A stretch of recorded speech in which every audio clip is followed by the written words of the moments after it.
Hello.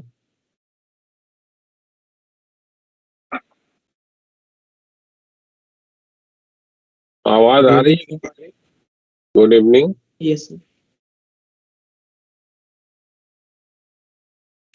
तो last class में हम लोग ग्राफ ग्राफ से रिलेटेड डिस्कशन कर रहे थे ना। और उसमें आपको बताया कि अगर आपको एक्सेलरेशन और टाइम के बीच का ग्राफ दिया गया है, उससे वेलोसिटी का इंफॉर्मेशन चाहिए, तो क्या करना है भाई? v2 minus v1 that is t1 to t2 adt, यानी कि इंटीग्रेशन का मतलब इवैल्यूएशन ऑफ एरिया है।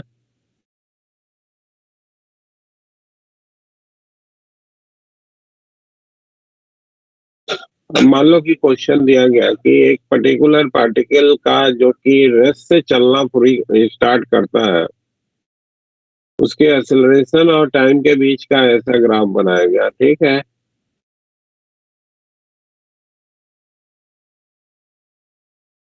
सिंपल सी एक problem.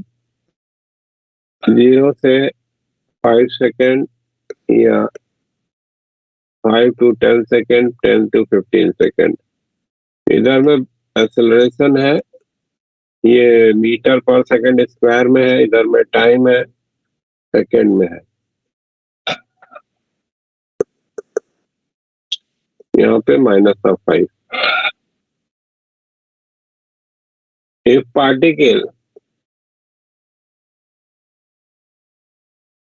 start from rest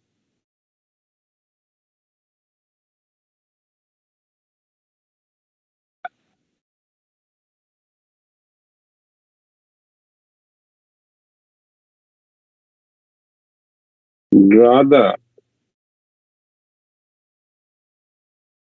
velocity time and position time graph।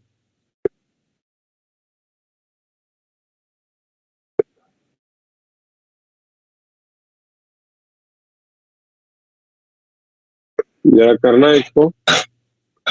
एक पार्टिकल का एक्सेलरेशन और टाइम के बीच का ये ग्राफ दिया गया है, और आपको उसके वेलोसिटी टाइम और पोजीशन टाइम का ग्राफ बनाना है, और डिस्प्लेसमेंट भी निकालना है, डिस्प्लेसमेंट इन 15 सेकेंड।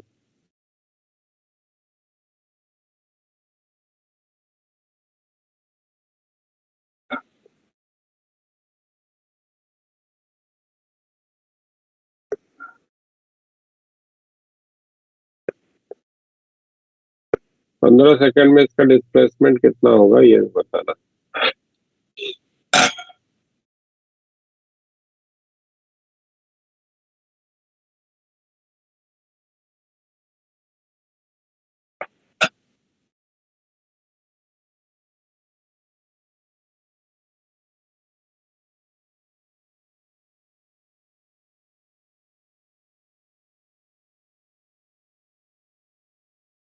कर रहे हो आप लोग?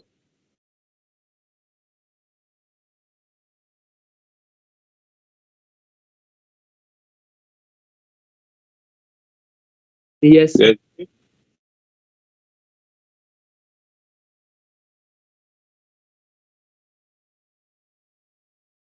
भास्कर,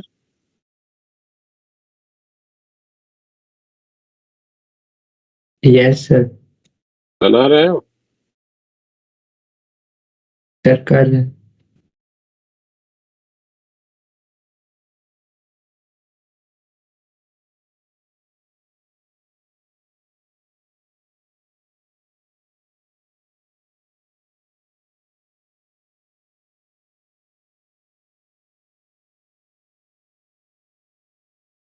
क्वेश्चन एक और बार दिखा दीजिए। ये है एक्सेलरेशन और टाइम के बीच का ग्राफ है। पार्टिकल रेस्ट से शुरू किया है चलना, उसके लिए वेलोसिटी टाइम ग्राफ और पोजीशन टाइम ग्राफ बनाना है, और डिस्प्लेसमेंट भी 15 सेकेंड का क्या है ये कैलकुलेट करना है।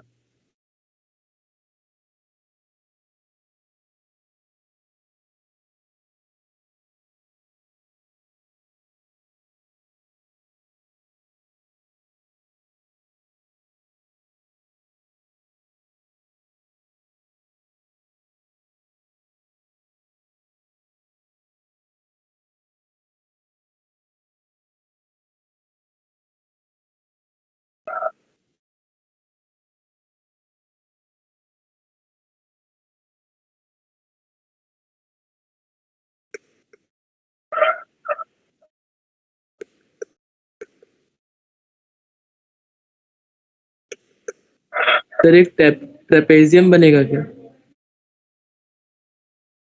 कौन सा? सर वेलोसिटी टाइम ग्राफ का। पोजीशन टाइम मेन है, चलो पोजीशन टाइम ग्राफ ड्रॉ करो।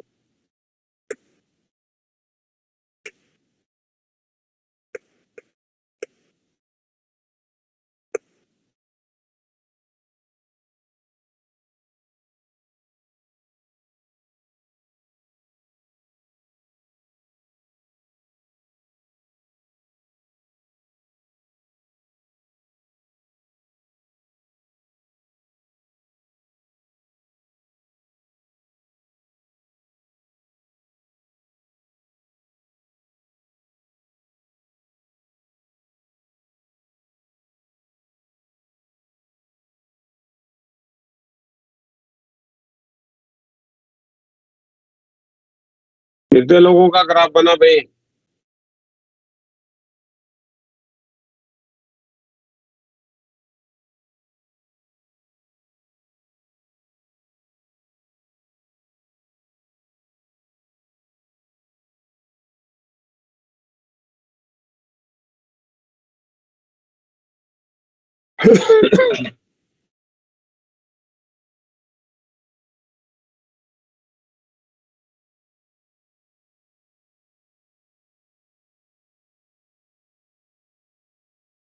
बाहर सकते ना?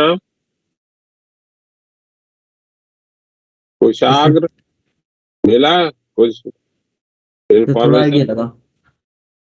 दिखा क्या बनाया? तो कंफ्यूजन है अभी थोड़ी।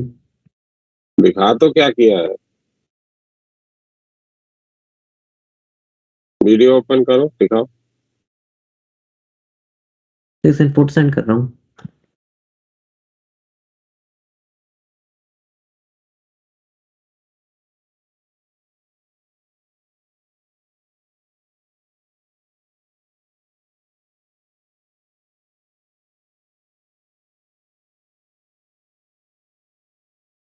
चलो आओ देखो, फिर किसी का नहीं मिला?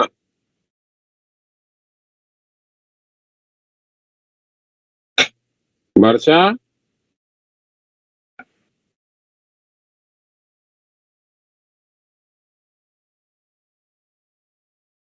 प्रिया, नो सर। अब एक्सेलरेशन और टाइम के बीच का ग्राफ दिया गया है, इससे वेलोसिटी का इंफॉर्मेशन बनाना है, तो क्या करने को बोला गया है? You have to calculate the area, है ना?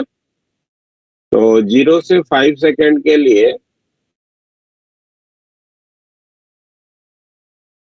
हमको जानकारी है कि यहाँ पे अगर कोई टाइम टी लेते हैं तो ये पर्टिकुलर एरिया जो होगा that is going to represent the change in velocity. तो रेस्ट से चलना शुरू किया है तो इनिशियल वेलोसिटी तो 0 है, तो v माइनस का 0 that is equals to 5 into T.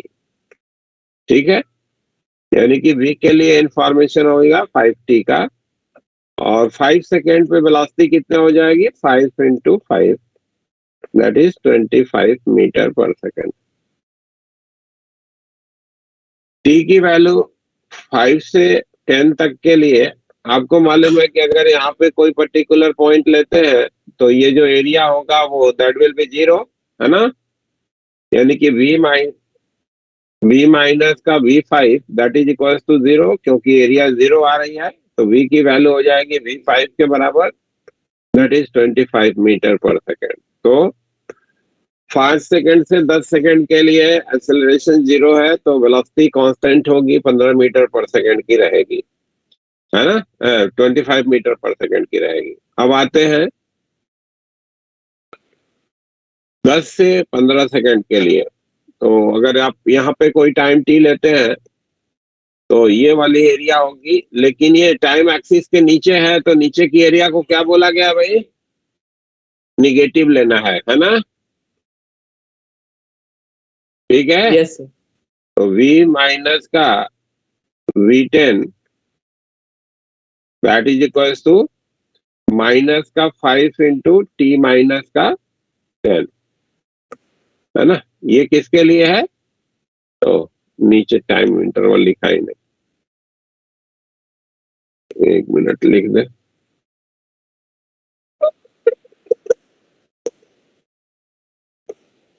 t greater than equals to 10 से लेस देन इक्वल्स टू 15 के लिए v माइनस का v10 that is equals to minus of 5 into t minus का 10, है ना। अब इधर में v के बारे में इंफॉर्मेशन क्या हो गया, v10 की वैल्यू कितनी है भाई, 25 मीटर पर सेकेंड, और माइनस का 5 इंटू टी माइनस का 10, टी की जगह पे यहाँ पे 15 रख देंगे तो क्लोज हो जाएगा, है ना। तो v15 के बारे में इंफॉर्मेशन हो गया कि ये 0 मीटर पर सेकेंड है, ठीक है।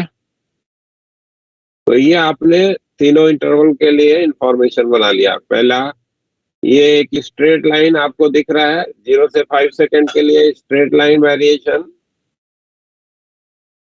5 सेकेंड पे जाके ये कितना हो गया भाई, 25 का मीटर पर सेकेंड। 5 से 10 तक कांस्टेंट है, और फिर 10 से 15 तक फिर से स्ट्रेट लाइन है। ये देखिए, ये स्ट्रेट लाइन का इक्वेशन है, नेगेटिव स्लोप और 15 सेकंड पे 0, तो यहां से उठा के यहां तक ज्वाइन कर दीजिए। ये आपका हो गया वेलोसिटी टाइम ग्राफ का रिप्रेजेंटेशन, ठीक है। अब डिस्प्लेसमेंट के लिए आपको क्या करना है, डिस्प्लेसमेंट क्या रिप्रेजेंट करता है भाई, वेलोसिटी टाइम ग्राफ अब आपका बन गया, तो इसकी area of velocity time graph,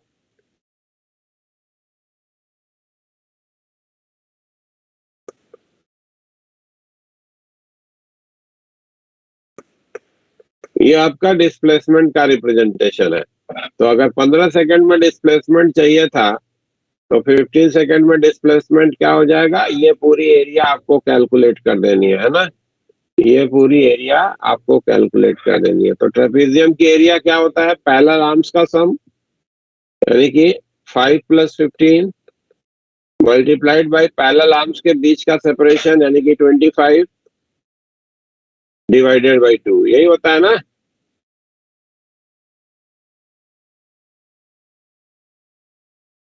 hello,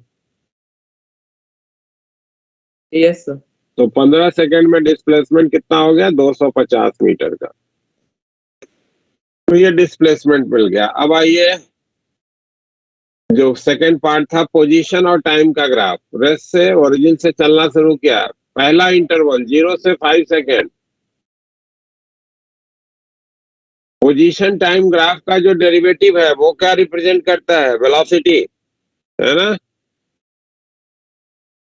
तो 0 से 5 सेकंड के लिए फर्स्ट डेरिवेटिव पॉजिटिव यानी कि इंक्रीजिंग, और सेकंड डेरिवेटिव पोजीशन का क्या रिप्रेजेंट करता है, एक्सेलरेशन, है ना। Yes sir. Yes sir. Velocity position time graph का जो स्लोप है वो वेलोसिटी है, और एक्सेलरेशन पोजीशन टाइम ग्राफ का डबल डेरिवेटिव है। डीवी dt लिखने की जरूरत नहीं है, अच्छा लिख देते हैं एक बार, है ना। डीवी dt है, दैट इज d2x dt2, यानी कि पोजीशन टाइम ग्राफ का डबल डेरिवेटिव एक्सेलरेशन का रिप्रेजेंटेशन होता है ना। और डबल डेरिवेटिव अगर पॉजिटिव हो किसी इंटरवल में तो शेप ऑफ द ग्राफ कैसा होता है उस इंटरवल के लिए, बोलिए ना। फर्स्ट डेरिवेटिव पॉजिटिव होना मतलब इंक्रीजिंग, और सेकेंड डेरिवेटिव का पॉजिटिव होना मतलब ऊपर की तरफ कॉनकेव। तो 0 से 5 सेकेंड के लिए फर्स्ट डेरिवेटिव यानी कि वेलोसिटी पॉजिटिव है, और डबल डेरिवेटिव यानी कि एक्सेलरेशन भी पॉजिटिव है, 5+ का था 0 से 5 सेकेंड। तो इंक्रीजिंग कॉनकेविटी अपवर्ड का ग्राफ होगा, ये आपका ग्राफ ऐसे बनेगा 0 से 5 सेकेंड का, इंक्रीजिंग कॉनकेविटी अपवर्ड का ग्राफ, ठीक है। 5 सेकेंड से 10 सेकेंड तक वेलोसिटी कांस्टेंट है, पोजीशन टाइम ग्राफ का जो स्लोप होता है वो वेलोसिटी रिप्रेजेंट करता है। अगर वेलोसिटी कांस्टेंट है तो स्ट्रेट लाइन होगी position time graph. Hello, yes sir होगा। तो Yes, sir. 5 से 10 सेकंड तक स्ट्रेट लाइन ऐसे, ठीक है। और 10 से 15 सेकंड तक वेलोसिटी तो पॉजिटिव है, क्योंकि 10 सेकंड पे 25 था और घटते घटते 15 सेकंड पे 0 हुआ है, तो नेचुरल है कि वेलोसिटी पॉजिटिव है, तो फर्स्ट डेरिवेटिव पॉजिटिव तो इंक्रीजिंग हो जाएगा नेचर। और सेकंड डेरिवेटिव यानी कि एक्सेलरेशन नेगेटिव है, इसका मतलब क्या हो गया, ऊपर की तरफ कॉन्वेक्स हो जाएगा। तो इसके आगे का ग्राफ ऐसे बनेगा, ठीक है। तो this will be the graph, यहां से लेकर के यहां तक स्ट्रेट लाइन, ये कर्व्ड है, कॉन्केविटी अपवर्ड,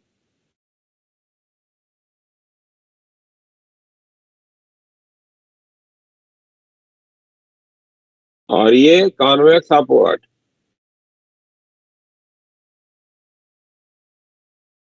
ठीक है, क्या समझ गए?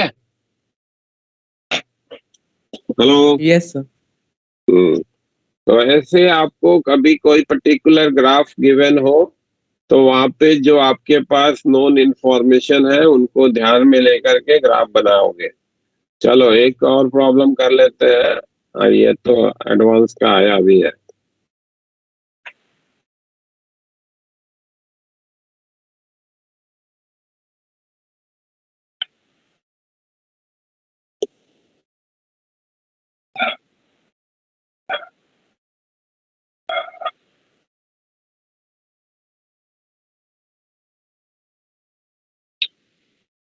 Velocity position graph of a particle is shown in figure. Draw the acceleration position graph.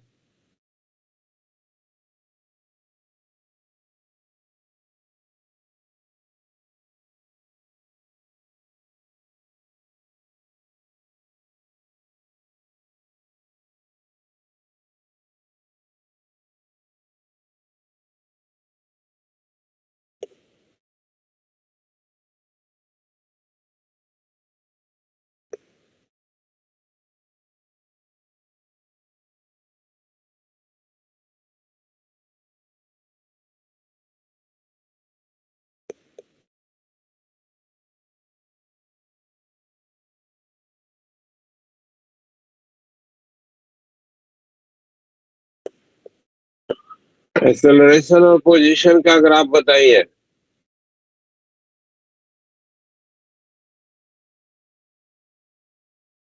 कैसा बनेगा?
आशुतोष बनता हुआ दिख रहा है?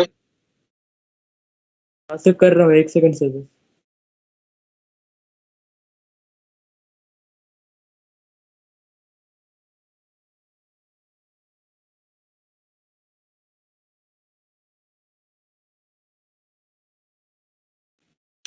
तो स्लोप तो पॉजिटिव होगी ना, मतलब जो ग्राफ आएगा। अब वो तुम कैलकुलेट करके फाइनली बनाओ तो बताते हैं कि क्या तुमने करा, क्या गलत किया। बनाओ तो सही पहले।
बनता हुआ दिख रहा है क्या किसी को?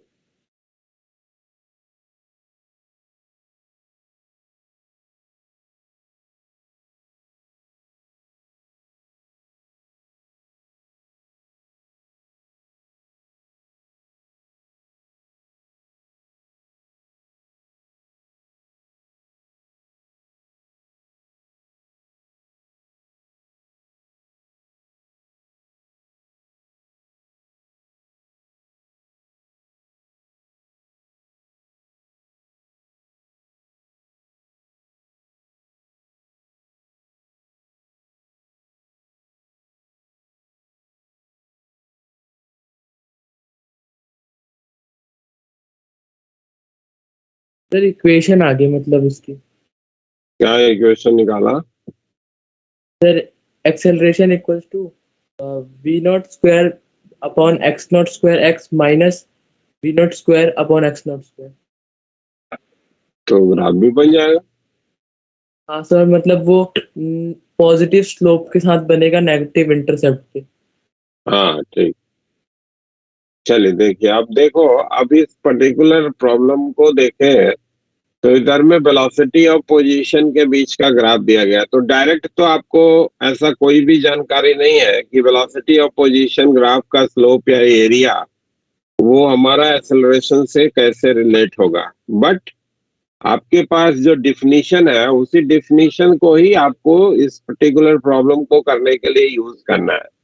अगर मान लो कि हम ये जो वेलोसिटी का पोजीशन के साथ ग्राफ एक स्ट्रेट लाइन दिया गया है, इस लाइन का इक्वेशन अगर लिखना चाहे तो आपके पास जानकारी है कि v that is equals to mx plus c से लिखा जाएगा स्ट्रेट लाइन का equation, where m is the slope and c is the intercept. तो c की वैल्यू तो आपको इस इक्वेशन को देखने के साथ ही पता हो गई कि v नॉट है, और m क्या होगा, इस वाले एंगल की tan वैल्यू का निगेटिव होगा ना slope, minus yes sir, of tan minus v theta. Not by x. तो ये हो जाएगा minus of v not by x not, this is the slope. तो v का एक्सप्रेशन हो गया कि v लिखा जाएगा minus of v not x not x plus v not. ये आपको वेलोसिटी का पोजीशन के साथ जो कर्व दिया गया स्ट्रेट लाइन, उसके इक्वेशन का रिप्रेजेंटेशन आपको मिल गया। अब अगर एक्सेलरेशन लिखना है तो आपको मालूम है कि एक्सेलरेशन कैसे डिफाइंड है भाई, डीवी dt से, है ना। और डीवी dt को आप कैसे लिख सकते हैं चेन रूल से, dv dx into dx dt से। अब ये जो फंक्शन दिया गया वेलोसिटी का x के साथ, ये तो डिफरेंशिएट हो जाएगा, तो इसका डेरिवेटिव क्या मिलेगा, minus of v not upon x not मिलेगा। तो यस सर। डीवी dx की value minus of v not upon x not, और dx dt क्या रिप्रेजेंट कर रहा है, v। तो v की जगह पे इतना प्लेस कर दो, minus of v not upon x not x plus v not.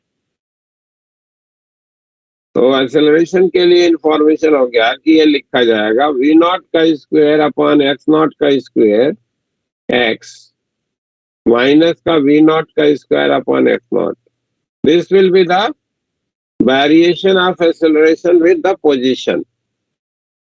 ठीक है ना।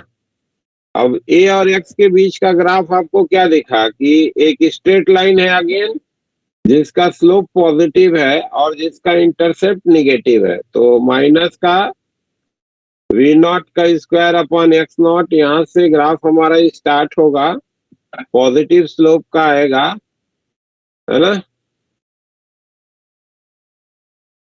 बोलो भाई। Yes sir. एक्स नॉट पे जाके ये जीरो हो जाएगा, यहाँ पे एक्स की जगह एक्स नॉट रखो, जीरो हो जाएगा, और फिर ये आगे ऐसे स्ट्रेट लाइन बढ़ जाएगी। तो this will be the graph for acceleration with position. ठीक है।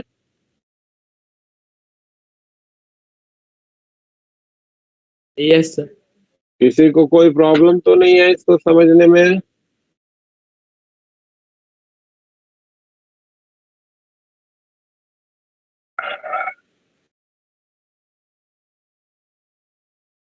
चलिए, एक प्रॉब्लम डायरेक्ट ग्राफ बेस्ड तो नहीं है, बट बहुत सारे ऐसे प्रॉब्लम्स होते हैं जिसमें ग्राफ को आप यूज भी कर सकते हैं। ठीक है। तो एक प्रॉब्लम बोलता हूं, इसको करिए। ए bird starts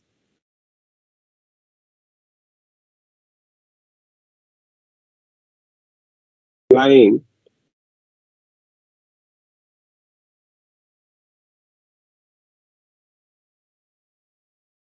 with time dependent velocity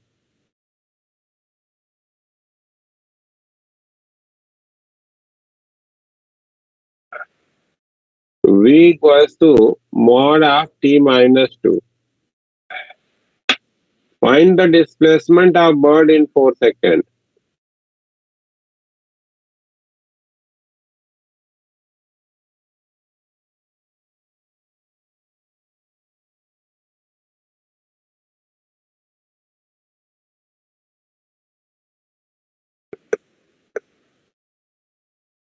चार सेकंड में चिड़िया का कितना डिस्प्लेसमेंट होगा ये आपको बताना है।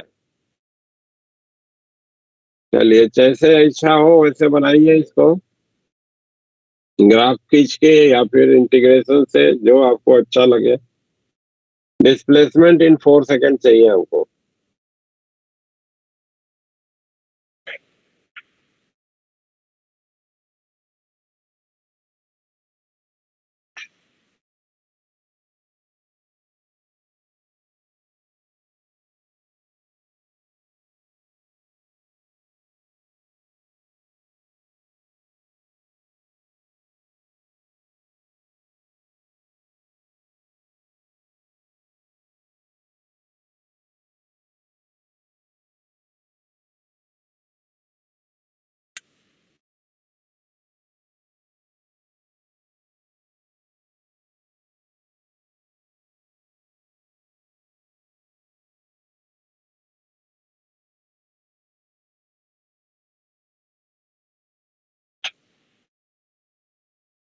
सर जीरो होगा क्या?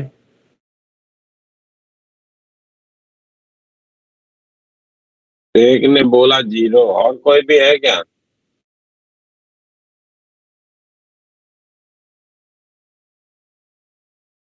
Sir, 4 meter. दूसरे का आंसर आया 4, और भी कोई है?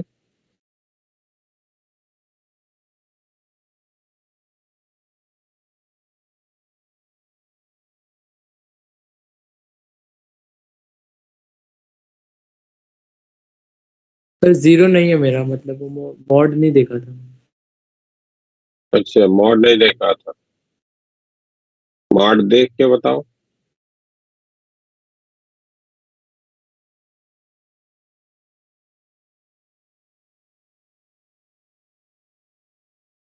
क्या करा प्रिया तूने?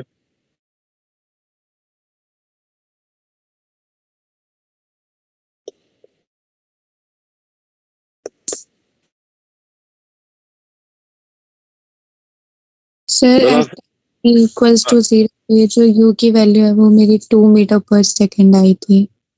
किस पे? टाइम इक्वल्स टू 0 पे t अच्छा, इक्वल्स टू हाँ, और t इक्वल्स टू 2 पे u की वैल्यू 0 आई और t हाँ, इक्वल्स टू 4 पे u की वैल्यू 2 आ गई। हाँ, फिर 0 से 2 सेकंड के बीच में जो टाइम इंटरवल में जो एक्सीलरेशन आया वो -1 मीटर पर सेकंड स्क्वायर आया।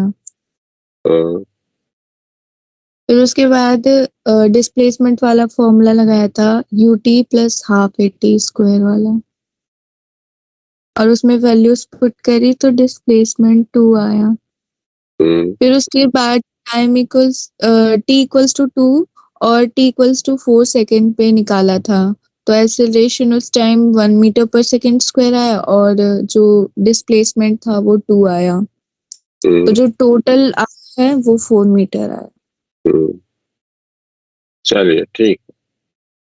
अब इसको मान लो कि करना है तो आपके पास जानकारी क्या है कि मॉड का मतलब होता है कि इसके अंदर की जो क्वांटिटी है दैट इज पॉजिटिव, यही होता है ना मॉड का मतलब। यानी कि वेलोसिटी को लिखने का इंफॉर्मेशन क्या है, 2 माइनस का टी है for t less than equals to 2 के लिए, है ना। 2 सेकेंड से छोटे समय के लिए वेलोसिटी का टाइम के साथ ये रिलेशन आपको दिया गया है और v की वैल्यू कितनी है भाई, t माइनस का 2 for t greater than equals to 2 से लेस देन इक्वल्स टू 4 के लिए, है ना।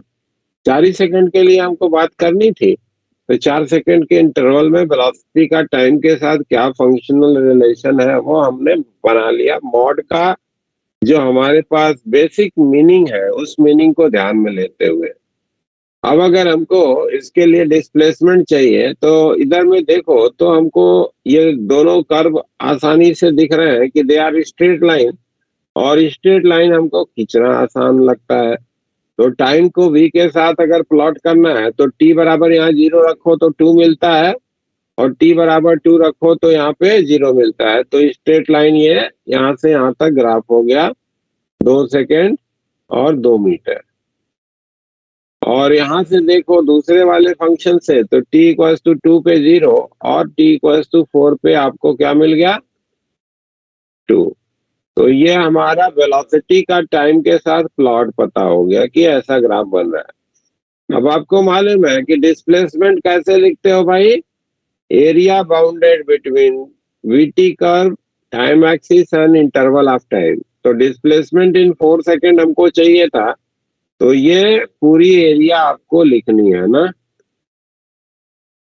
तो it will be equal to half of 2 into 2 plus half of 2 into 2, ठीक है ना। Yes sir.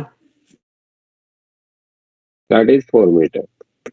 तो 4 मीटर इसका जो है वो डिस्प्लेसमेंट होगा बर्ड का। तो कहीं आप चाहो जहां पे आप ग्राफ आसानी से बना सकते होगे तो ऐसे प्रॉब्लम में आप ग्राफ का हेल्प लेकर के भी अपने प्रॉब्लम का सलूशन बना सकते हैं, ठीक है। सर हाँ जी। सर अगर मॉड नहीं होता तो 0 ही आता ना, मतलब वो तो मॉड नहीं होता तब तो 0 है। हाँ सर, क्योंकि वो वाला ग्राफ नीचे बन जाता शायद। हम्म, यस।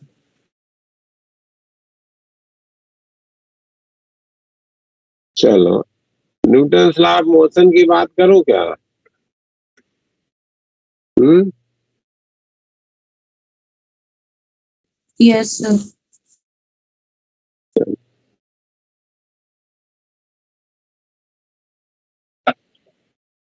बेसिक या फंडामेंटल इंटरेक्शन कौन कौन से हैं भाई।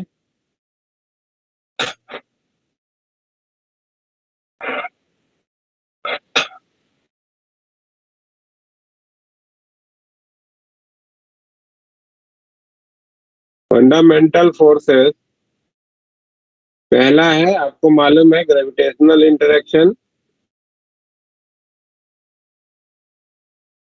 न्यूक्लियर फोर्स के दूसरा है electromagnetic interaction,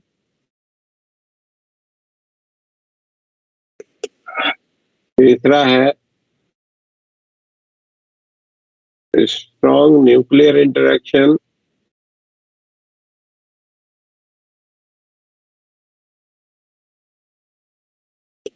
और चौथा है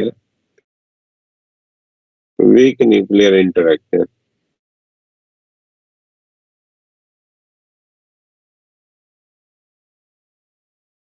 ठीक है, तो बेसिक जो फोर्सेस हैं वो यही चार है। यूनिवर्स में जितनी भी फिनोमेना हम लोग देखते हैं उन सबको गवर्न करने वाले यही चार फोर्सेस हैं। इन्हीं के द्वारा सारी फिनोमेना जो है वो गवर्न होती है।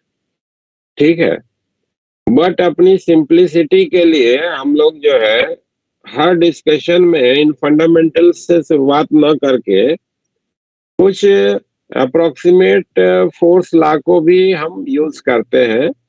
उस अप्रोक्सीमेट फोर्स लॉ क्या क्या है उनके बारे में बात हम लोग थोड़ा, जो यूज में आएंगे उनके बारे में बात हम लोग थोड़ा बाद में करेंगे। इन चारों बेसिक इंटरेक्शन से तो आप पहले से परिचित हो भाई। ये तीन जो जी फोर्सेस हैं इनके बारे में तो 12th में ही आपको बताया गया है ना। ये जो तीन नीचे में लिखे गए हैं, यस सर। ठीक है, और इसके बारे में इंफॉर्मेशन आपको 11th में दिया गया। ठीक है ना। तो नेचर में जितनी भी फिनोमिना आप देख रहे होते हैं उनके लिए यही चार फोर्सेस रिस्पॉन्सिबल है, इसके अलावा कोई पांचवा फोर्स नहीं है।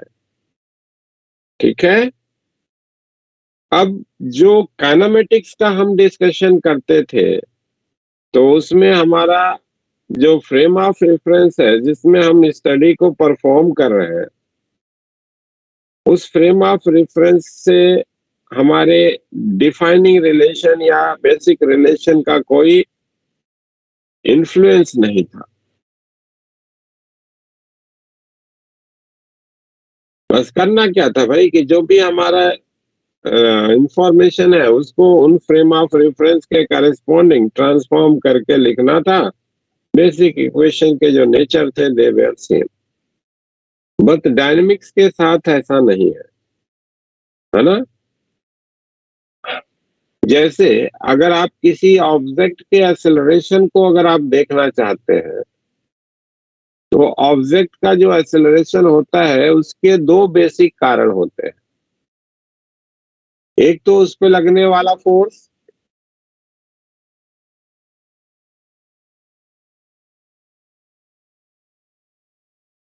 और दूसरा जो है जो उस ऑब्जेक्ट को ऑब्जर्व कर रहा है उस ऑब्जर्वर का अपना state of motion.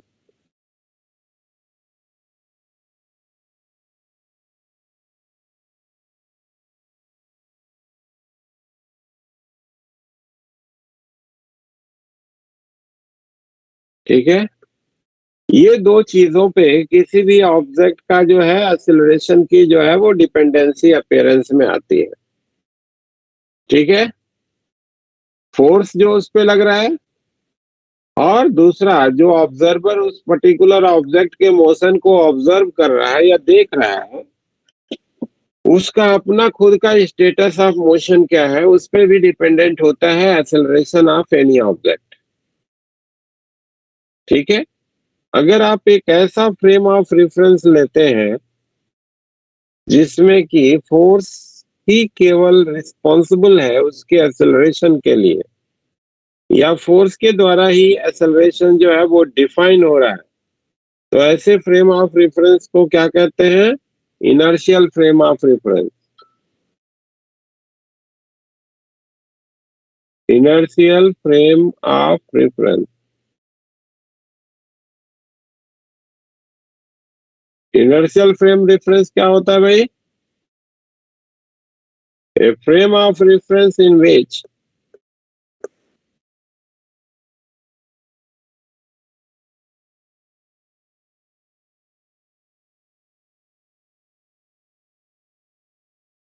acceleration of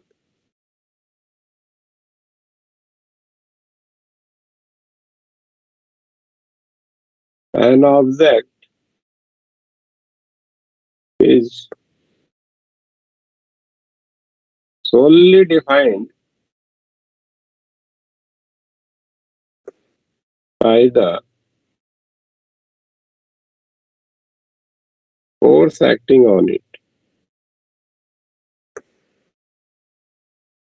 object पे जो फोर्स लग रहा है केवल वही उसके एक्सेलरेशन के लिए रिस्पॉन्सिबल है। ऑब्जर्वर का अपना जो स्टेट ऑफ मोशन है वो उसके एक्सेलरेशन के लिए कारण नहीं है। तो ऐसे फ्रेम को क्या नाम दिया गया?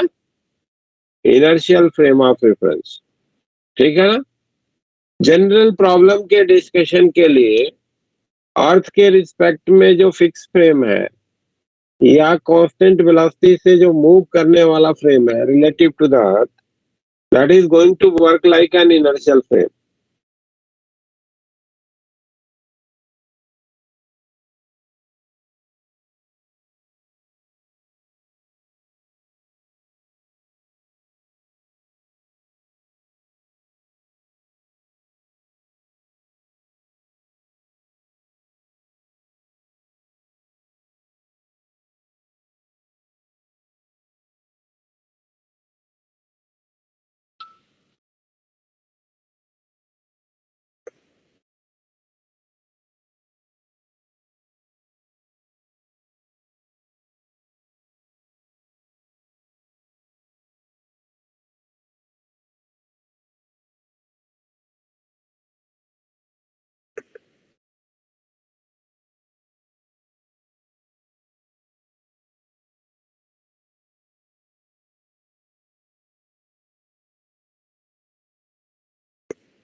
ठीक है, इधर में शब्द लिखा हमने एज्यूम्ड टू बी, है ना। यानी कि अर्थ के रिस्पेक्ट में फिक्स फ्रेम या कांस्टेंट वेलोसिटी से मूव करने वाले फ्रेम को हम लोग इनर्शियल मान लेते हैं। एक्चुअल में वो है नहीं, है ना। बहुत सारी ऐसी फिनोमिना आप ऐसे ऑब्जर्व करते हैं जिसको अर्थ को अगर इनर्शियल मान रहे हो तो आप उसका एक्सप्लेनेशन नहीं दे सकते। ठीक है ना। तो आइडियल अगर कोई आपसे पूछता है कि आइडियल इनर्शियल फ्रेम कौन सा है, तो आप में से कोई बताएगा क्या कि आइडियल इनर्शियल फ्रेम आप किसको चूज करते हैं या कौन सा है आइडियल इनर्शियल फ्रेम? क्या कोई बताना चाहेगा?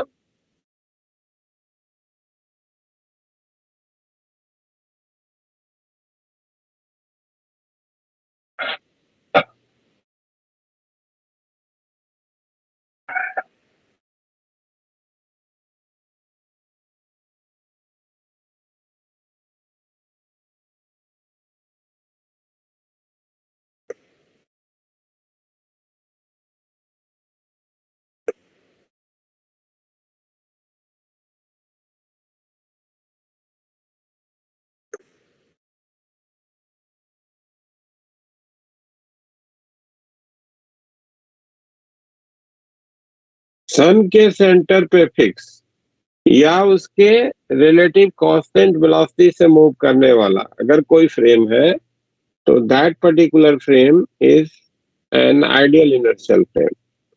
ठीक है। और इनर्शियल फ्रेम के रिस्पेक्ट में एक्सेलरेटेड जाने वाला जो भी फ्रेम होता है उसको आप नॉन इनर्शियल कहते हैं। ठीक है।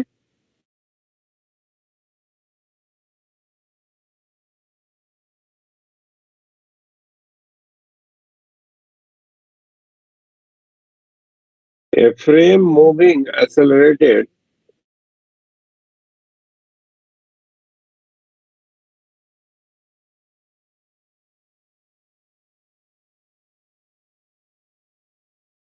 with respect to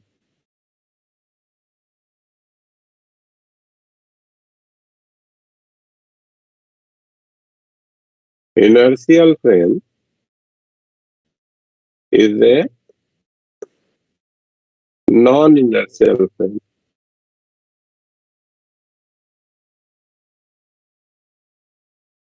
अब अगर आपने नॉन इनर्शियल का मतलब बोला कि किसी भी इनर्शियल फ्रेम के रिस्पेक्ट में जो एक्सेलरेटेड मूव कर रहा है, तो आपको मालूम है कि सन एक जगह पे ऐसे फिक्स है और हमारी जो अर्थ है वो इसके अराउंड ऐसे एक इलिप्टिकल ऑर्बिट को फॉलो करते हुए घूम भी रही है और साथ में अर्थ अपने एक्सिस पे भी रोटेट कर रही है। तो जो रिवोल्यूशन है, पाथ कर्व हो गया तो मोशन एक्सेलरेटेड हो जाता है ना भाई।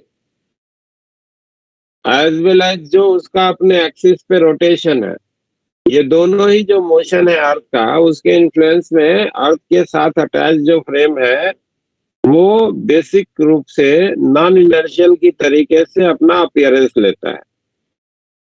ठीक है, बट इसका नॉन इनर्शियल इन्फ्लुएंस इतना छोटा है कि सामान्य जो आप प्रॉब्लम कर रहे होते हैं उस प्रॉब्लम में उस इफेक्ट को नहीं लेते हैं। लेकिन बहुत सारे ऐसे डिस्कशन आपको करने को मिले होंगे या आपको मिलेगा जिसमें अगर आप अर्थ को इनर्शियल मानो तो आप उसका एक्सप्लेनेशन या फिर उस पर्टिकुलर प्रॉब्लम का जो वर्किंग है वो आप नहीं कर सकते।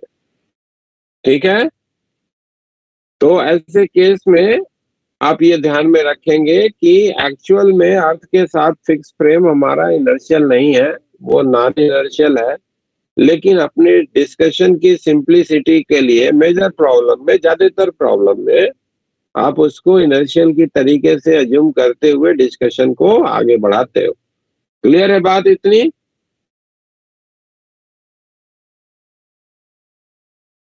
Hello, yes sir. बीच बीच में कुछ बोलते रहो भाई, लगता है जैसे सो गए हो सब लोग तुम लोग। ओके नहीं सर। हम्म। रजाई में बैठ के तो पढ़ ही रहे होगे ज्यादातर लोग। Yes sir. अब नींद भी तो आ ही जाती है रजाई में बैठे बैठे, अक्सर ही आ जाती है। हाँ, तो थोड़ा थोड़ा रिस्पॉन्स करते रहिए जिससे लगे कि हाँ भाई कि आप प्रेजेंट हैं। ठीक है, तो ये हो गया इनर्शियल का मीनिंग और नॉन इनर्शियल का मीनिंग, और अर्थ के साथ अटैच फ्रेम क्यों नॉन इनर्शियल है उसके बारे में ऑब्जर्वेशन। ठीक है, अब जो ये इनर्शियल फ्रेम की आपको प्रॉपर्टी बताई गई, यहीं से आपका आता है न्यूटन का पहला नियम, न्यूटन फर्स्ट लॉ। क्या है भाई, कोई बोलेगा? Yes, sir. बोल भाई बोल। So it states that the body continues to be in state or rest or in uniform along a straight line unless it acted upon the some external forces the change the state. Sir इसको ही तो law of inertia भी कहते हैं। और भी कोई है क्या जो बोलेगा?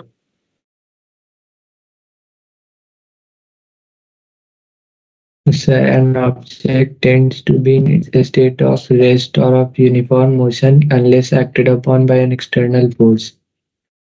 Net external force.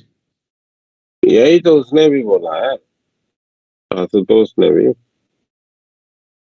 कुछ मिस कर रहे हैं आप लोग, कुछ बहुत वाइटल चीज मिस कर रहे हैं, और ये चीज मोस्टली बुक्स में भी मिसिंग है।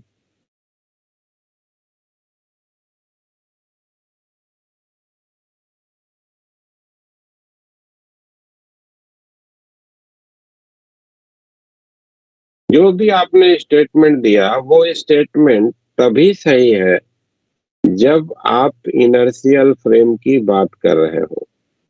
ठीक है ना? नॉन इनर्शियल फ्रेम में ऑब्जेक्ट पे नेट फोर्स 0 होगा, फिर भी आप उसका एक्सेलरेशन महसूस करेंगे। जैसे मान लो कि ये हॉरिजॉन्टल टेबल है, उसके ऊपर ये ब्लॉक रखा है।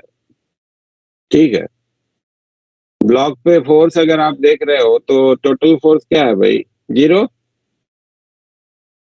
Yes sir. और आप यहाँ पे खड़े हो तो आपको क्या दिख रहा है कि इसका स्टेट ऑफ मोशन रेस्ट का है, वो रेस्ट मेंटेन्ड है। ठीक है, क्योंकि इस पे टोटल फोर्स 0 है, नेट फोर्स 0 है। तो नेट फोर्स 0 है, इसका स्टेट ऑफ मोशन नहीं बदल रहा। लेकिन मान लो कि हम जो ऑब्जर्वर है वो इधर की तरफ सर्टेन एक्सेलरेशन से मूव करना शुरू कर दिए, तो हम क्या ऑब्जर्व करेंगे कि इस ब्लॉक का स्टेट ऑफ मोशन यानी कि वेलोसिटी बदल रही है। Yes sir. नहीं सर। हाँ, बदलती हुई नहीं मिलेगी।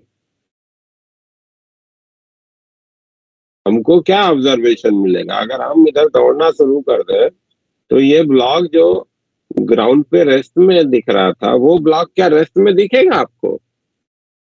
नहीं दिखेगा। ब्लॉक को आपको मिलेगा कि that is going to move with certain acceleration, उसका स्टेट ऑफ मोशन बदल रहा है। ठीक है, तो इस वाले फ्रेम में तो ये इंफॉर्मेशन जो आप बोल रहे थे वो सही नहीं है।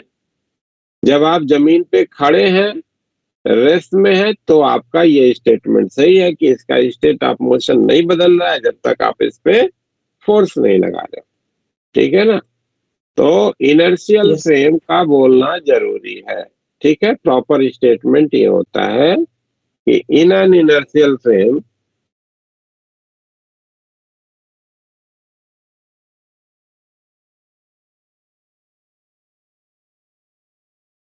state of motion of an object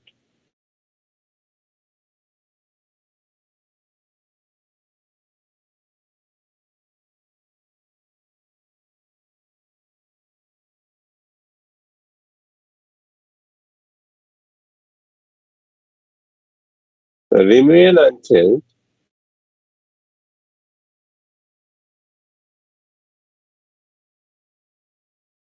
if it is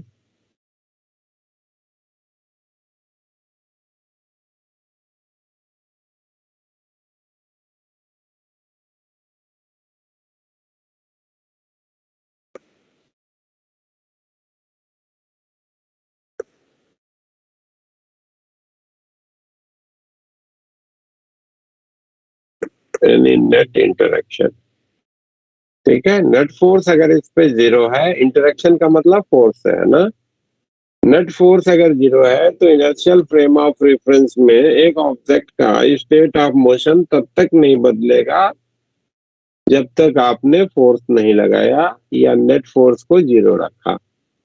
ठीक है, जब फोर्स लगाओगे तभी उसका स्टेट ऑफ मोशन जो है बदलेगा।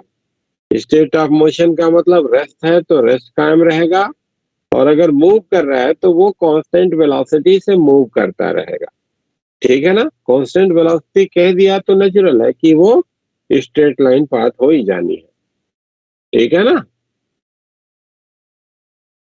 कर्व अगर पाथ होगा तो कांस्टेंट वेलोसिटी हो सकती है क्या? नहीं सर। क्या नहीं। ठीक है, तो स्ट्रेट पाथ तो कांस्टेंट वेलोसिटी बोल दिया तो स्ट्रेट पाथ हो जाएगा। ठीक है, तो ये आपका ऑब्जर्वेशन बनता है न्यूटन्स के फर्स्ट लॉ का। ठीक है, आज के रेफरेंस में। हाँ? आज के रेफरेंस में कहने का मेरा मकसद क्या है कि न्यूटन के समय में ये approach inertial non inertial frame का बेसिकली था नहीं, है ना। तो उसमें उनका स्टेटमेंट जो था वो ग्राउंड के रिस्पेक्ट में ही सारी इंफॉर्मेशन थी कि ग्राउंड के रिस्पेक्ट में उसका रेस्ट है तो रेस्ट रहेगा, और अगर मूव कर रहा है तो वो कांस्टेंट वेलोसिटी से मूव करता रहेगा। ठीक है,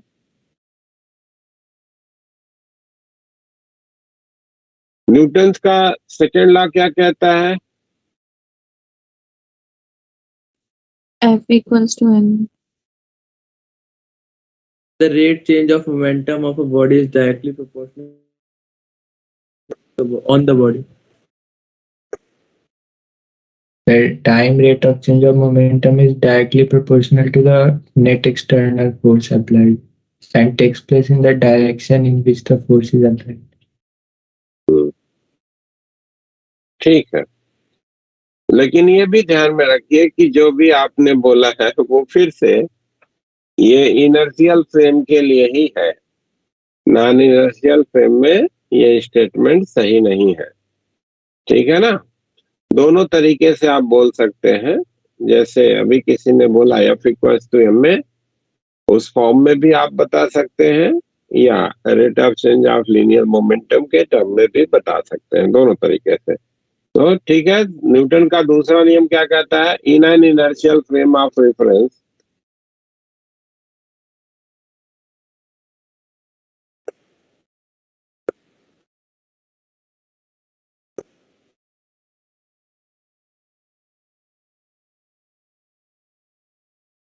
rate of change of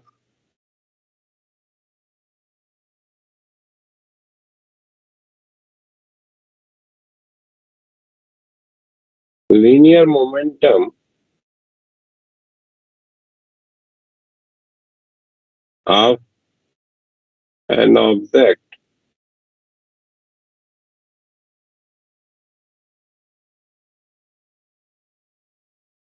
is equals to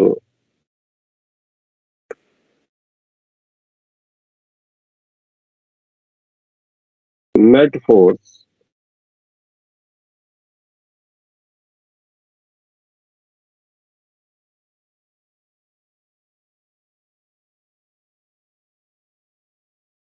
acting on the object।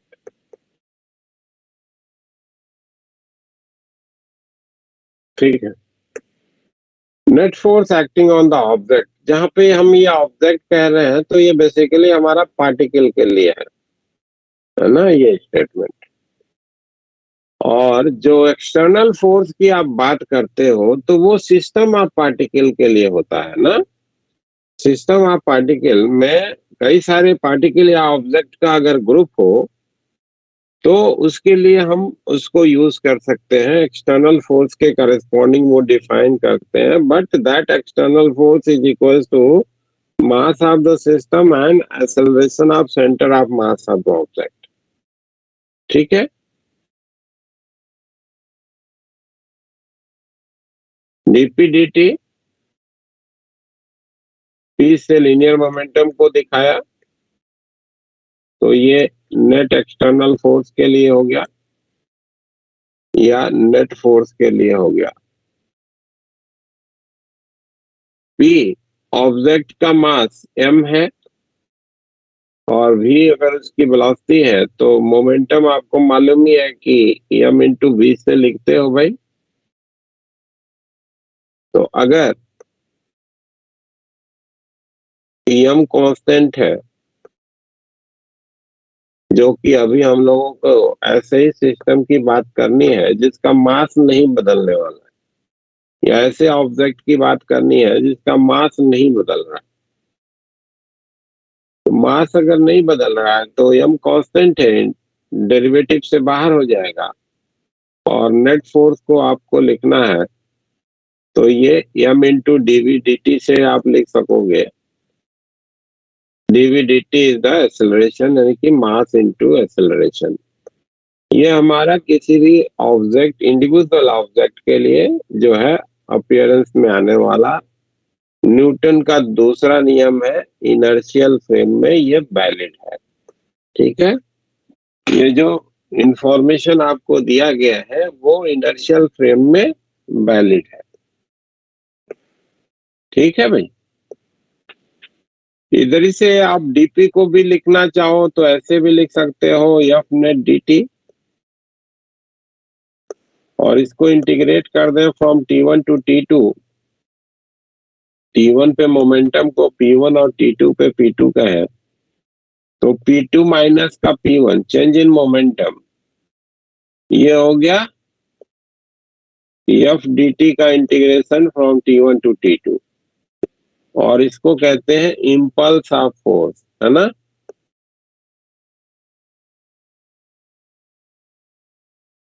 F dt का integration for a particular duration of time is defined as impulse।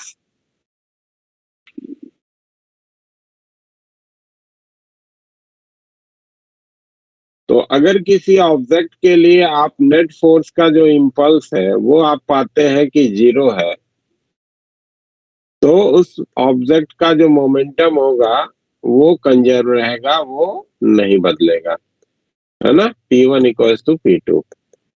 तो ये किसी ऑब्जेक्ट के लिए मोमेंटम कंजर्व रहने के लिए ये रिक्वायरमेंट हो गई कि नेट फोर्स का इम्पल्स 0 होना चाहिए फॉर पार्टिकल।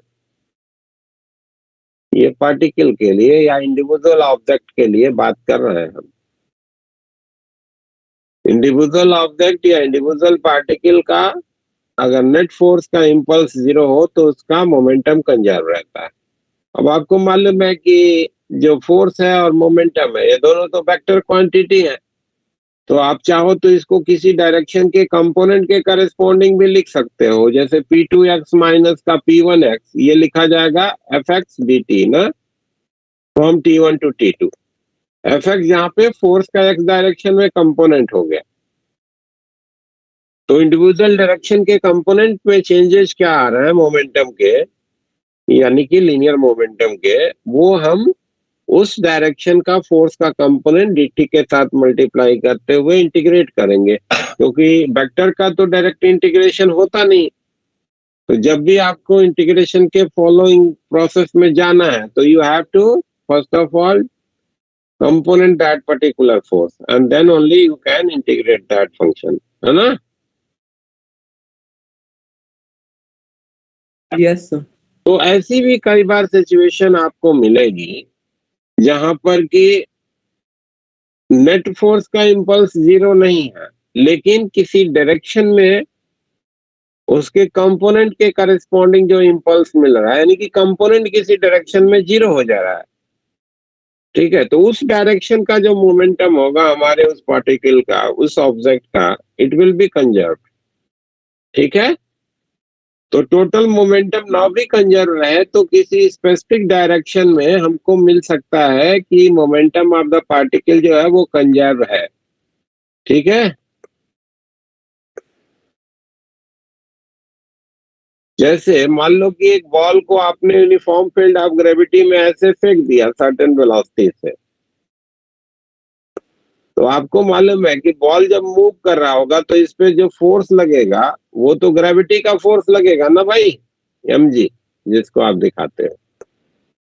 यस और ये वर्टिकल डायरेक्शन में है, तो इसका जो भी मोमेंटम में बदलाव आएगा वो वर्टिकल डायरेक्शन का होगा। जो हॉरिजॉन्टल मोमेंटम है that is not going to change, और इसी वजह से आपको मिलता है कि इस बॉल का जो horizontal component of the velocity है वो नहीं बदल रही है। वी नॉट कॉस थीटा जो इनिशियल थी वही एज इट इज किसी भी समय पे बनी रहती है ना, क्योंकि horizontal component of the force जो कि आप बॉल के ऊपर एक्ट कर रहा है इट इज 0।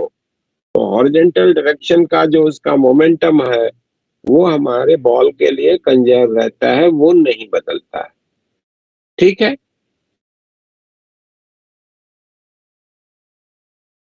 और न्यूटन्स का थर्ड लॉ क्या है? to every action there is an equal and opposite reaction. हाँ, न्यूटन का तीसरा नियम क्या कहता है कि दो ऑब्जेक्ट के बीच का आपस का जो इंटरेक्शन है वो हमेशा इंटरैक्टिव होता है। इंटरैक्टिव का मतलब एक ने दूसरे पे फोर्स लगाया तो दूसरा भी पहले पे लगाएगा।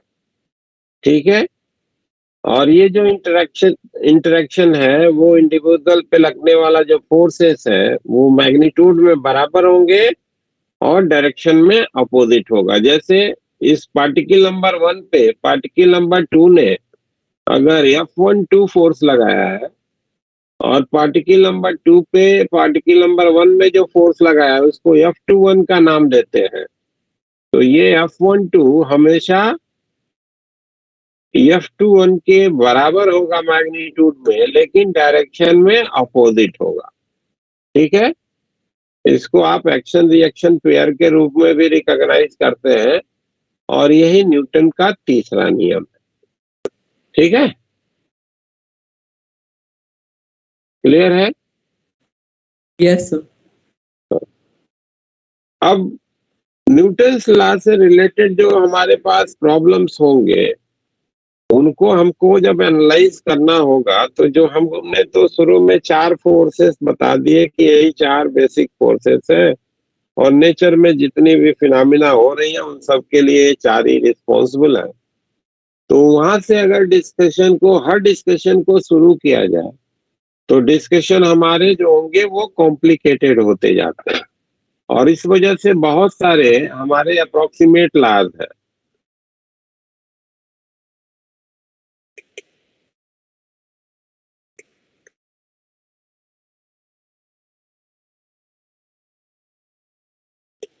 अप्रोक्सीमेट फोर्स लॉ में एक तो आपको जो ध्यान में रखना है, जो फ्रिक्वेंटली यूज में आएगा, that is the force of gravity.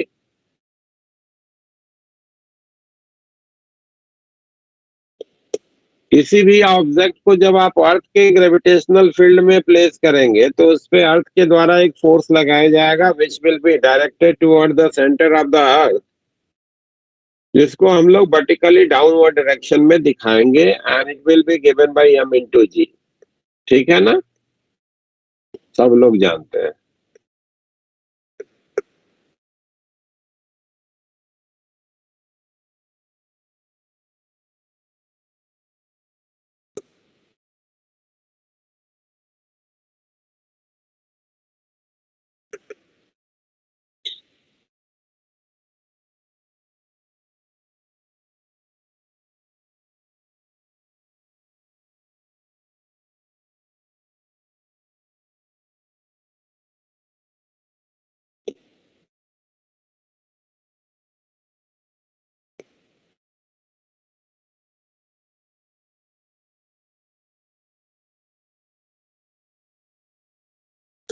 Vertically downward direction में दिखाना है। दूसरा जो हो गया इलास्टिक फोर्स। कोई भी ऑब्जेक्ट है, अगर आप उस ऑब्जेक्ट पे डिफॉर्म करने के लिए फोर्स लगाते हैं तो वो जो ऑब्जेक्ट है वो अपने डिफॉर्मेशन का अपोजिशन करता है ना, और उसके इन्फ्लुएंस में वो एक फोर्स ऑफर करता है जो इन जनरल डायरेक्टली प्रोपोर्शनल होता है अमाउंट ऑफ डिफॉर्मेशन के। ठीक है, और ये फोर्स को लिखते हैं, इलास्टिक फोर्स को, माइनस ऑफ के आर के रूप में। माइनस जो इधर में आ रहा है ये दिखा रहा है कि डिफॉर्मेशन जिधर में दिया उसके अपोजिट लगेगा। जैसे आपने एक स्प्रिंग है, इसकी लंबाई को आपने खींच करके बढ़ाया है, मान लो, है ना, लंबाई आपने बढ़ा दी तो ये स्प्रिंग जो फोर्स लगाएगी वो इधर की तरफ लगाएगी, अंदर की तरफ। और अगर यही स्प्रिंग है, इसकी लंबाई को आपने फोर्स लगा के ऐसे घटा दिया है तो ये स्प्रिंग जो फोर्स लगाएगी वो बाहर की तरफ लगाएगी। ठीक है, यानी कि अपने नेचुरल लेंथ में जाने के लिए। ये केवल स्प्रिंग की प्रॉपर्टी नहीं है, हर ऑब्जेक्ट की प्रॉपर्टी है, बट हम लोगों को यहाँ पे अभी स्प्रिंग के रूप में ही यूज करना है। ठीक है, के को आप क्या कहते हो? Spring constant.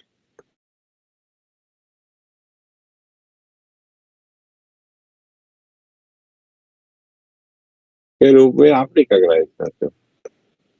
तीसरा फोर्स जो आपको यहाँ पे यूज करना है, इस फोर्स का बेसिक नेचर क्या है? स्प्रिंग के फोर्स का बेसिक कारण कौन सा है? बेसिक फोर्स से अगर देखेंगे तो ये कौन सा फोर्स है? ग्रेविटेशनल। बेसिक नेचर इलेक्ट्रोमैग्नेटिक है। Okay sir. टेंशन।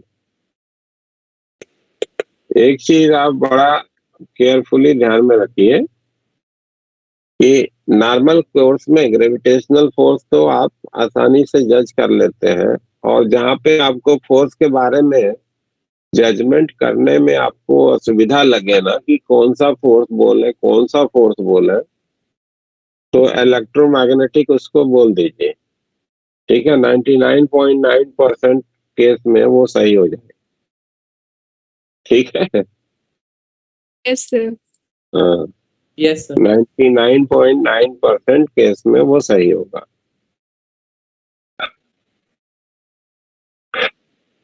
टेंशन रस्सी है, अगर आप इस रस्सी से किसी ऑब्जेक्ट के मोशन को रिस्ट्रिक्ट कर रहे हैं या मोशन प्रोवाइड कर रहे हैं तो रस्सी में टेंशन आता है, ठीक है ना। जरूरी है कि मोशन या तो रिस्ट्रिक्ट हो रहा हो या मोशन प्रोवाइड हो रहा हो, तभी टेंशन आएगा, अदरवाइज नहीं। ठीक है, जैसे मान लो कि एक ब्लॉक है, इसको रस्सी के सहारे छत से बांध के लटका दिया तो there will be a tension in this string. क्यों? क्योंकि इस रस्सी ने इस ब्लॉक का ग्रेविटी के कारण जो मोशन होता उसको रोक दिया है, ठीक है ना। तो यहाँ पे रस्सी में टेंशन आएगा, समझ में आ रही बात। वहीं पे अगर Yes, sir.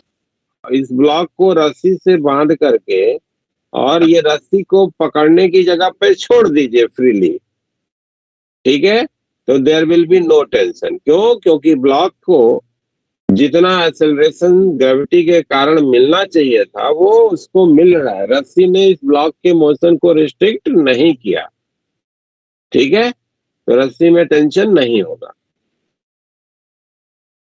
समझ रहे हो?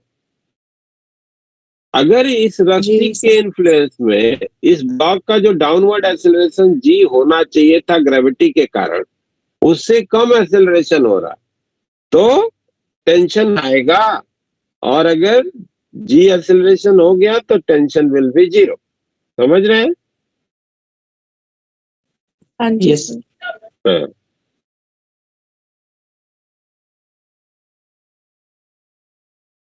इसी तरीके से मान लो ये ब्लॉक है, इसको आपने इस टेबल के ऊपर रखा है, हॉरिजॉन्टल टेबल है, और इधर से रस्सी आपने बांध दिया, छोड़ दिया, तो इस रस्सी ने ना तो ब्लॉक को मोशन दिया ना ही ब्लॉक के मोशन को रिस्ट्रिक्ट करा, तो टेंशन जो होगा it will B zero.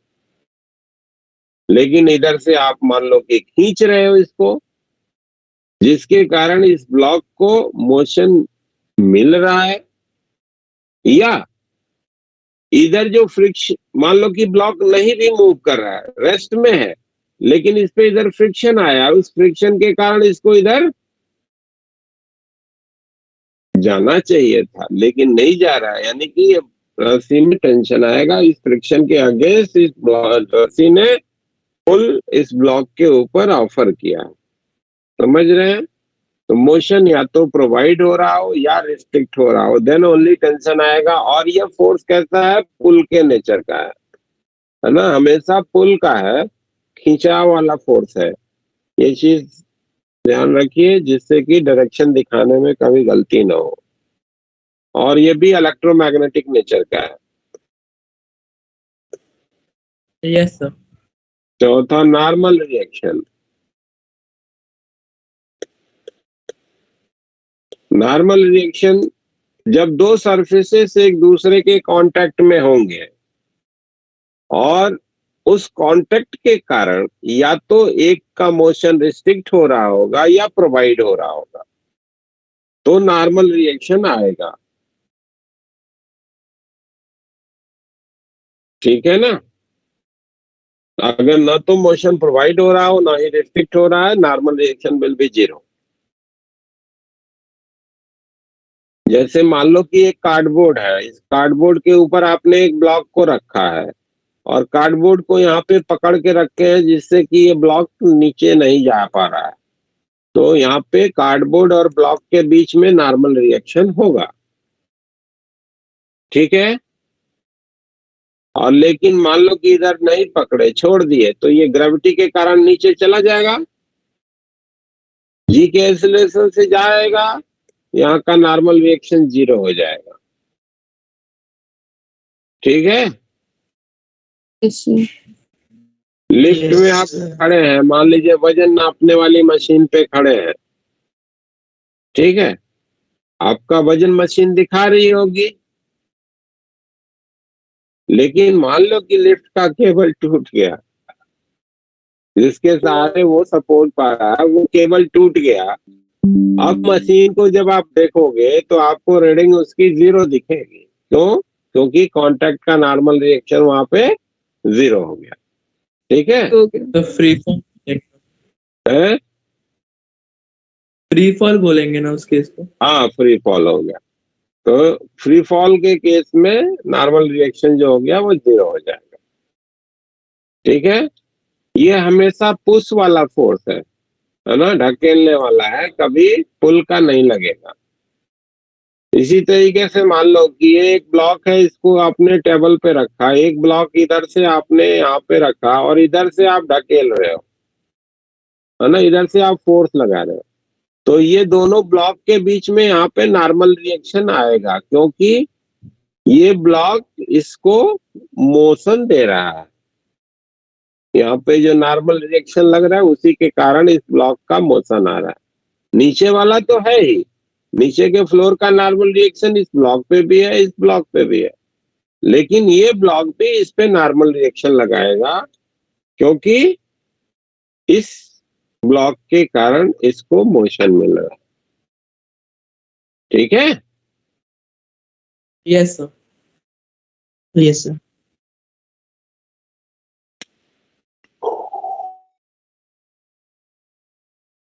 Push वाला फोर्स है, ये तो ध्यान में रखना ही रखना है, पुल का नहीं होगा ये।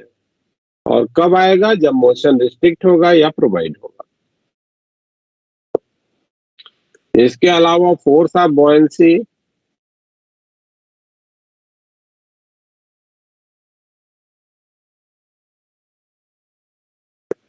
बॉयंट फोर्स जिसके कहते हैं, जब किसी भी ऑब्जेक्ट को किसी फ्लूइड में पार्शली या फुल्ली डिप करते हो तो उस फ्लूइड के द्वारा उस पर एक वर्टिकली अपवर्ड डायरेक्शन में फोर्स लगाया जाता है, जिसको आप बोलते हैं बॉयंट फोर्स। और आर्किमिडीज का सिद्धांत क्या कहता है कि ये बॉयंट फोर्स उस ऑब्जेक्ट के द्वारा डिस्प्लेस्ड फ्लूइड के वेट के बराबर होता है। ठीक है ना? Yes sir.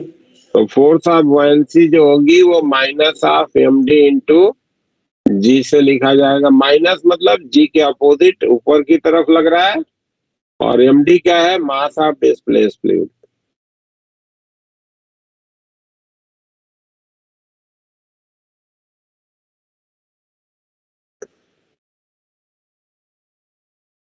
ठीक है, इसके अलावा यस सर। एक फोर्स और है जिसको हम लोगों को डिस्कशन में लेना है, अप्रोक्सीमेट। ये सारे अप्रोक्सीमेट फोर्सेस हैं और वही आपके डेराइव्ड है फंडामेंटल से ही। ठीक है, फोर्स ऑफ फ्रिक्शन जिसकी बात हम थोड़ा बाद में करेंगे, थोड़ा बाद में क्या, आज तो होगा नहीं, कल करेंगे। अब मान लो कि कोई भी पर्टिकुलर आपको अरेंजमेंट मिलता है, उसको एनालाइज करना है, तो उसमें मान लो कि कई सारे ऑब्जेक्ट का कॉम्बिनेशन है और उसको एनालिसिस करने को आपको मिला, कई एक ऑब्जेक्ट का कॉम्बिनेशन है, उसको आपको एनालाइज करना है। तो आपको पहला काम तो ये करना होगा कि डिफरेंट जो उस पर्टिकुलर अरेंजमेंट के पार्ट है उनके एक्सेलरेशन को आपस में कोरिलेट करेंगे, जिसको आप क्या कहते हैं? कंस्ट्रेंट रिलेशन, है ना? जो भी रिस्ट्रिक्शन है मोशन में, उस रिस्ट्रिक्शन को ध्यान में लेकर के एक्सेलरेशन को कोरिलेट करने का जो फॉर्मूला बनाएंगे वो कहलाएगा कंस्ट्रेंट रिलेशन। ठीक है, जैसे मान लो कि तुमको एक प्रॉब्लम दिया गया कि ये एक ब्लॉक है, उसके साथ एक रस्सी बांध दी और इधर से एक पुली लगा दिया और इधर एक ब्लॉक को अटैच कर दिया। अब ये जो स्ट्रिंग बीच में लगी है इसको हम लोग क्या मानेंगे? इनएक्सटेंसिबल मानेंगे।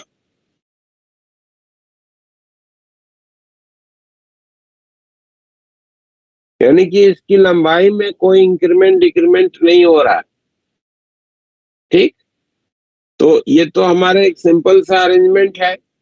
इसमें हमको क्या मालूम कि अगर आप इस अरेंजमेंट को छोड़ते हैं तो किसी इंटरवल में अगर ये x1 नीचे जाता है और सेम इंटरवल में ये x2 आगे बढ़ता है, तो ये जो बीच में लगी हुई रस्सी है इसकी लंबाई को नहीं बदलना है, तो इधर से जितना ये आगे बढ़ेगा उतना इधर से रस्सी की लंबाई कम होगी,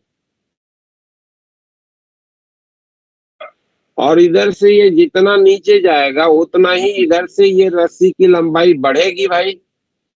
तो Yes, अगर sir. रस्सी की लंबाई को नहीं बदलना है तो ये जितना इधर बढ़ रहा है उतना ही इधर घटना भी चाहिए। Yes, sir. Yes. तो x1 और x2 दोनों बराबर होंगे। एक बार डिफरेंशिएट कर देंगे तो v1 और v2 में रिलेशन हो जाएगा कि v2 जो होगा वो v1 के बराबर होगा। डिफरेंशिएट कर देंगे तो dx2 dt dx1 dt, तो dx2 dt हो गया इसकी वेलोसिटी और dx1 dt हो गया इसकी वेलोसिटी, तो ये रिलेशन बन जाएगा। इसका एक्सीलरेशन अगर a1 कह रहे हैं और इसका अगर आप a2 कह रहे हैं तो एक बार और डिफरेंशिएट कर दो तो a2 बराबर a1 हो जाएगा। तो मैग्नीट्यूड ऑफ एक्सेलरेशन आपने कोरिलेट कर लिया कि both will have acceleration of same magnitude.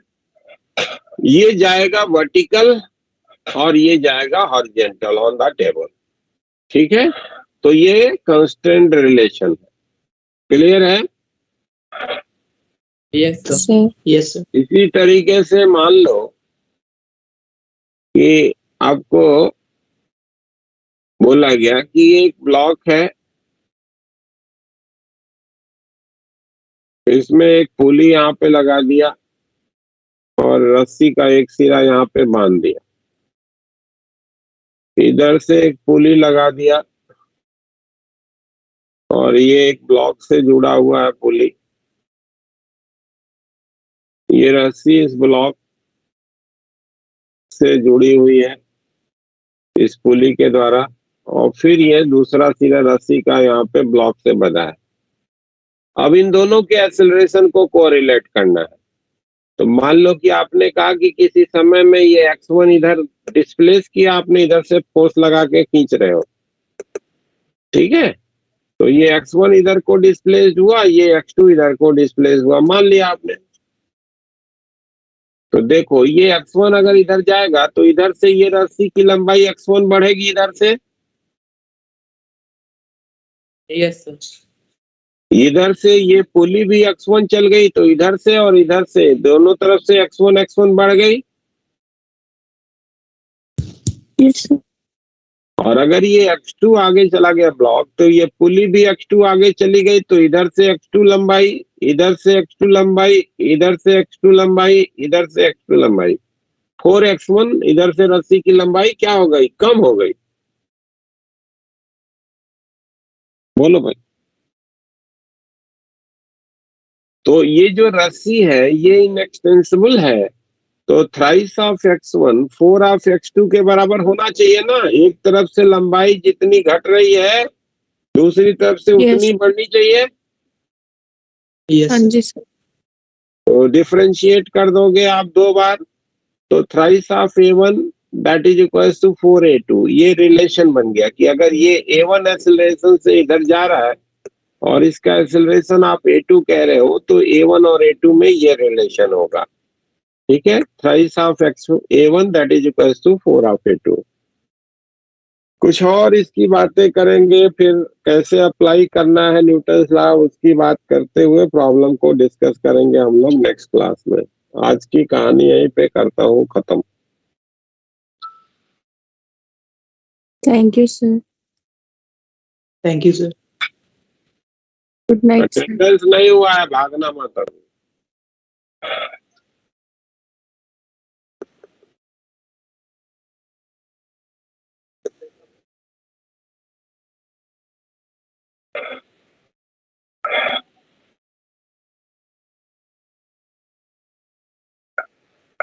तो भागे क्या, अरे कुछ फायदा होता हो रहा है, कुछ समझ में आ रहा है जी तुम लोग को। Yes, Yes sir. sir. Sir वो अप थ्रस्ट Yes, भी sir. वही होता है ना, फोर्स हाँ? Up thrust. अच्छा वही फोर्स ऑफ बॉयंसी होती है। यस सर, वही पूछ रही थी.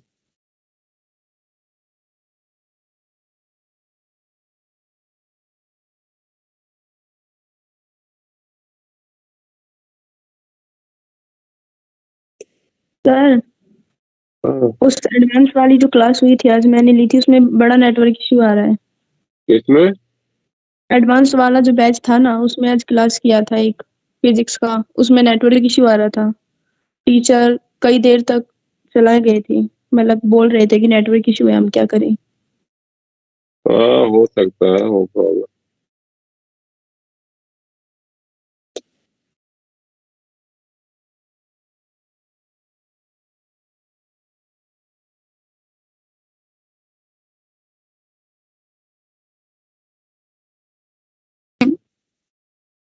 हाँ, तो क्या करना है बोलो।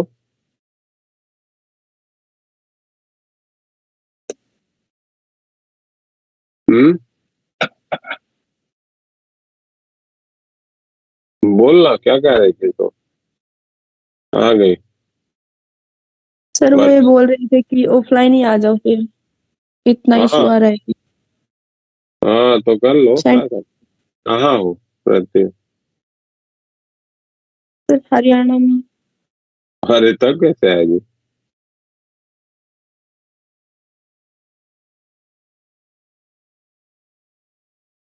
सर हरियाणा हमारा बैच बनेगा। है? सर हमारा बैच नहीं बनेगा, अभी तक नहीं बना। कौन सा बैच? सर रिवीजन के लिए। रिवीजन का बनेगा भाई, देखो तुम लोग ऑफिस में एक बार बात करो ना। 21 वगैरह से हो सकता है शुरू। 21 वगैरह से शुरू होने की संभावना है। तो बात किया था मैंने। क्या बोले लोग? मैंने बोला कि सर वो हम रिवीजन बैच नहीं हो रहा, तो उन्होंने बोला कि फैकल्टी वो डिसाइड कर रही है रिवीजन के लिए, और आप, मैं बोला कब तक पता चलेगा, तो बोलते हैं आपके टीचर्स आपको इन्फॉर्म कर देंगे क्लास में।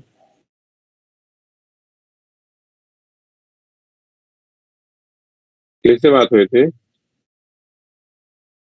सर कोई गगन गगन मैम है, पता नहीं। गगन पगन तो नहीं, उनसे बात करो ना। मतलब उनका अभिषेक। कॉल आया था ना, से बात। हाँ हाँ, वो उन लोगों को कुछ नहीं मालूम था। अभिषेक सर से बात करो या फिर जो है अंकित सर से।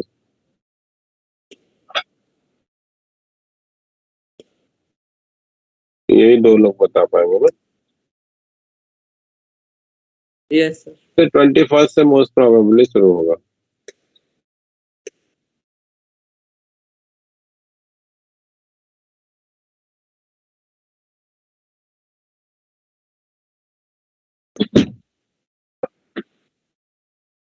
Thank you sir, good night sir. Good night, good night, thank you sir. Good night. Thank you sir.